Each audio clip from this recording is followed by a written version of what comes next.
Ok, bom dia, oitavo ano. Então, hoje nós iniciaremos nosso conteúdo, tá? Ainda no livro um sobre eletrostática, ok? Então, eu quero que vocês abram o livro de vocês aí nas páginas para a gente começar aqui nosso conteúdo, ok? Vocês vão abrir o livro de vocês aí na página 74, ok? Para fazer o acompanhamento da explicação desse conteúdo. Lembrando que o exercício ele é esse conteúdo ele é bem fracionado, tá? Nós veremos alguns processos de eletrização. Porém, hoje eu inicio esse conceitozinho bem breve e deixarei para vocês uma atividade e depois daremos continuidade nesse conteúdo com os processos de eletrização. Então, para iniciarmos aqui sobre eletrostática, eu quero que vocês abram aí na página de vocês, na 74, para conhecer um breve histórico e depois eu inicio aqui no meu slide. Pois bem, eletrostática, na verdade, é o princípio, tá, de conhecimento sobre eletricidade da humanidade. Na verdade, iniciou-se com a observação lá após os anos de 1600 por ali, por o filósofo e matemático, né, Tales de Mileto, que verificou que ao utilizar resina fóssil, conhecida como âmbar, em contato, né, em atrito, em fricção com outro material, esse material ele adquiria propriedades de atração ou de repulsão, tá? Com relação a outros materiais. Então começou-se a ter uma noção e um estudo sobre essa questão de eletricidade, eletrostática, tá? As propriedades elétricas de alguns materiais a partir dessa observação, desse momento específico da história, né? E ao mesmo tempo da ciência, né? Através do filósofo matemático, né? Do estudioso, na verdade, do Tales de Mileto. Esses camaradas ele não eram apenas um filósofo ou um matemático, eles eram na verdade cientistas, né? Estudavam grandes campos científicos, né? De astronomia a matemática, tudo era um campo para eles.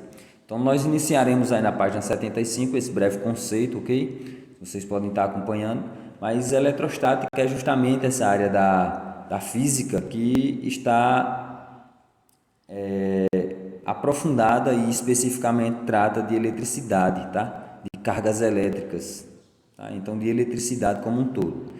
Então os fenômenos eletrostáticos são estudados nessa área de conhecimento, tá?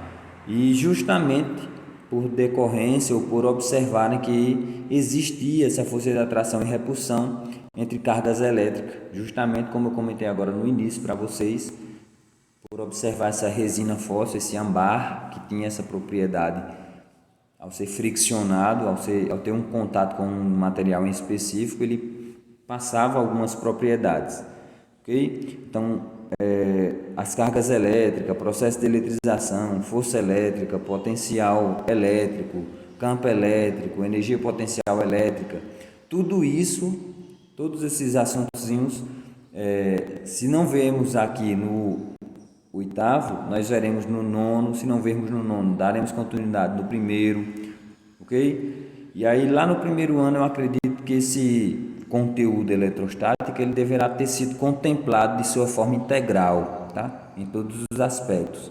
Aqui nós veremos uma apresentação breve desse conteúdo, mas que não deixe nada a desejar, que você já tenha uma noção boa de como funciona os princípios básicos e fundamentais desse conteúdo de eletrostática, ok? Então, daremos continuidade aqui com a eletrização de um corpo, ok? A carga elétrica é uma propriedade própria, tá? De partículas fundamentais da matéria, por exemplo, prótons e elétrons, tá? Assim como na massa de um determinado corpo. Esses corpos que são eletricamente neutros apresentam a mesma quantidade desses dois elementos, dessas duas constituições, de prótons e elétrons. Os prótons têm cargas positivas e os elétrons cargas negativas, ok? Então, quando um corpo ele tem a mesma quantidade de elétrons e prótons, ou seja, cargas positivas e negativas iguais, então eles são neutros, ok? Eles têm equilíbrio. Então, a carga elétrica no Sistema Internacional de Medida, ela é medida, né? Ela utiliza-se do Coulomb. O Coulomb é a unidade de medida, tá? Para essas cargas elétricas. Então, a carga elétrica é uma grandeza física quantizada. O que significa isso? Que apresenta um valor mínimo, tá? Aqui esse valor mínimo nesse slide está como carga fundamental, porém essa carga fundamental aí no livro de vocês está como carga elementar, não muda nada, tá? O nome mudou, mas é a mesma coisa. Carga fundamental e elementar é a mesma coisa, ok? Então nós teremos aí que um corpo eletrizado, tá? Ele num módulo de carga, a menor valor possível, tá? Chama-se de carga fundamental, tá? Então geralmente é denotado pela letra E. Vocês vão ter aí já nessa formulazinha, né? Quantidade de carga, que é Q, número inteiro, né? Ou em excesso de elétrons. Então nós temos aí esse número inteiro, que é o número de excesso, ou a carga que vai ser dada na questão, e a carga elementar. Essa carga elementar ela é constante, ela é um valor fixo, tá? Não se altera. Então por isso que chama de carga fundamental ou elementar. Então temos aí esse valor que é fixo, esse valor é 1,6 vezes 10 a 19 negativo, elevado a 19 negativo. Nós temos essa potência em Coulomb, tá? Coulomb. Nós temos aí que prótons e elétrons apresentam exatamente, tá? Esse valor de carga elétrica, cerca de 1,6 vezes 10 a 19 negativo. Portanto, quando um corpo ele está eletricamente carregado, a carga é um múltiplo inteiro da carga fundamental. Então, o que significa dizer? Que para resolver essa questão, nós teremos que aplicar a quantidade de carga, vai ser igual ao número inteiro, que está representado por N, ao excesso de carga, pela carga elementar, tá? Um produto aí. Então, nós vamos ter essa simples fórmulazinha aí para lembrar de início, né? Para calcular a quantidade de carga elétrica. Então, visto que os prótons encontram-se ligados no interior do núcleo atômico, tá? Então, os prótons são cargas mais pesadas, estão bem próximo do núcleo atômico, e os elétrons são as cargas mais leves, tá? Os elétrons. Então, os elétrons ficam nas camadas de valência mais distante do núcleo, tá? Nas camadas mais externas. Portanto, eles são os tipos de carga que são doados ou recebidos com facilidade, tá? Quando é que são doados ou perdidos, né? Perder o elétron pode ser por os processos de eletrização, tá? Ou por indução. Nesse caso não perde, mas migram para um polo, né? Pelo processo de indução. Mas por um processo de perca mesmo para outro corpo, é pelo processo de atrito ou de contato, que a gente vai ver isso aí com calma nas aulas posteriores. Hoje eu vou, entre aspas, dar um pause aqui, né, e mostrar para vocês esse cálculozinho utilizando essa fórmula aqui no quadro, e deixarei para vocês a atividade, ok? Então vou mostrar para vocês essa aplicação dessa fórmula, tá? Até porque tem multiplicação de números inteiros, mas aí é simples, e multiplicação de potência, que eu acredito que também vocês já dominam.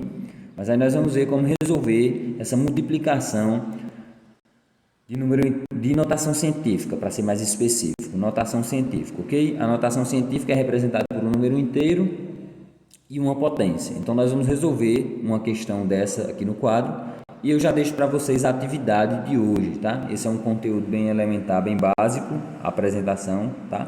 Mas que já deixa um cálculozinho aí para vocês. Então vamos ver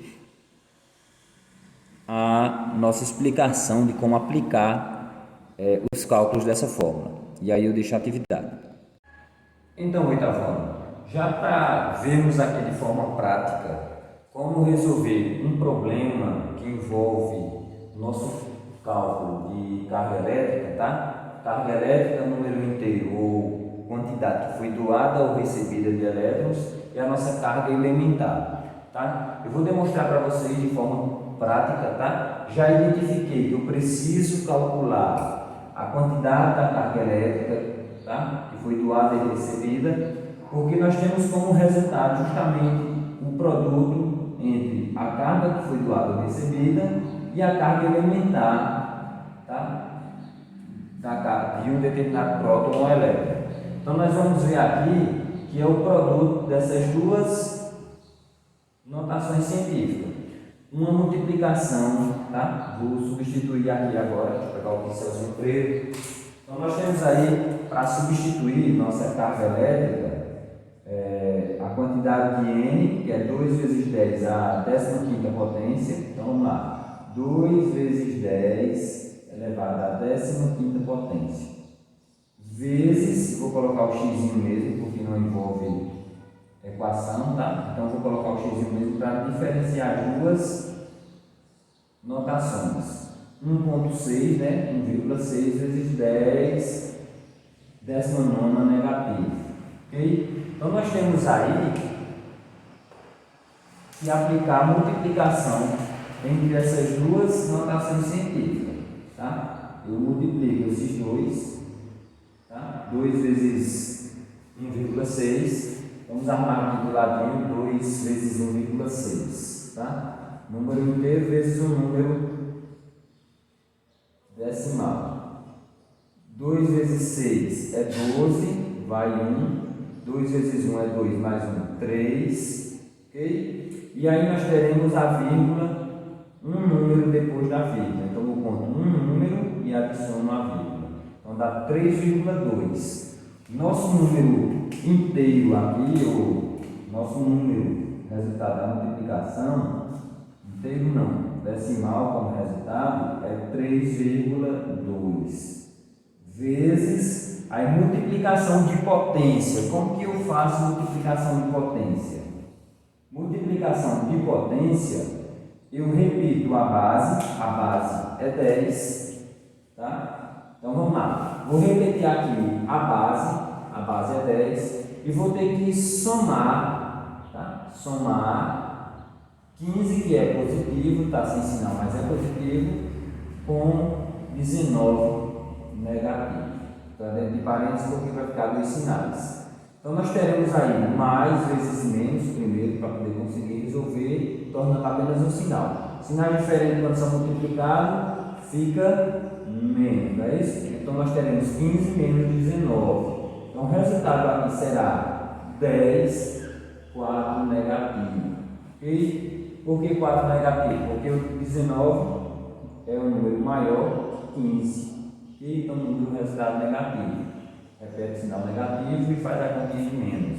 Então nós teremos aí que o resultado será 3,2, preste bem atenção, número decimal 3,2 vezes 10 elevado a menos 4, o 4 negativo, ok?